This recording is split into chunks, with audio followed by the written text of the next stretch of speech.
पुण्यश्लोक राजमाता अहिल्यादेवी होळकर यांच्या 300व्या जयंतीनिमित्त मध्यवर्ती महामंडळाची घोंगडी बैठक पार पडली। यामध्ये नूतन पदाधिकाऱ्यांची निवड झाली। अध्यक्षपदी बाबा निशांदार, उपाध्यक्षपदी दिगंबर खरात व खसपटे मॅडम, तर कार्याध्यक्षपदी उमेश कोळेकर, खजिनदार शेखर बंगाळे, सचिव महेश गाडेकर यांची निवड एकमताने करण्यात आली।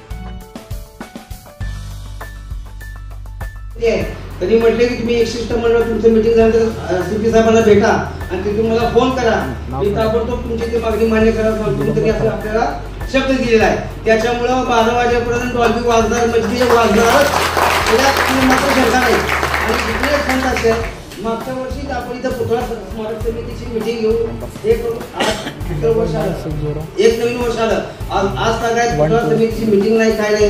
आमच्यासारख्या कार्यकर्त्याला पुतळ्यापाशी काय अतिक्रमण काय झालं तर आम्हाला तुझं लेटर पॅड दे, ह्याचं लेटर पॅड दे म्हणून भेट मागावं लागते। आम्हाला कोणाची तर कोणी लेटर पॅड मागणी करावं लागते। पण आपली जर पुतळा समिती तयार झाली, पुण्यश्लोक राजमाता अहिल्यादेवी होळकर स्मारक समिती तयार झाली, तर आपल्या त्या लेटर पॅडवर आपल्या काही पण अडचणी असेल पुतळा संदर्भी तर आपण ते मांडू शकतो।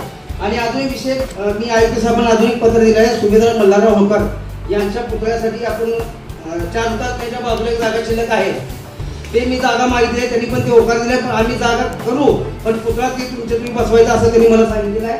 त्याबद्दल पुतळ्या संदर्भात मी समाज बांधवांशी चर्चा करू।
ताज्या बातम्यांसह ठळक घडामोडी पाहण्यासाठी आजच डीडी दर्पण न्यूजला लाईक करा, शेअर करा व सबस्क्राइब करायला विसरू नका।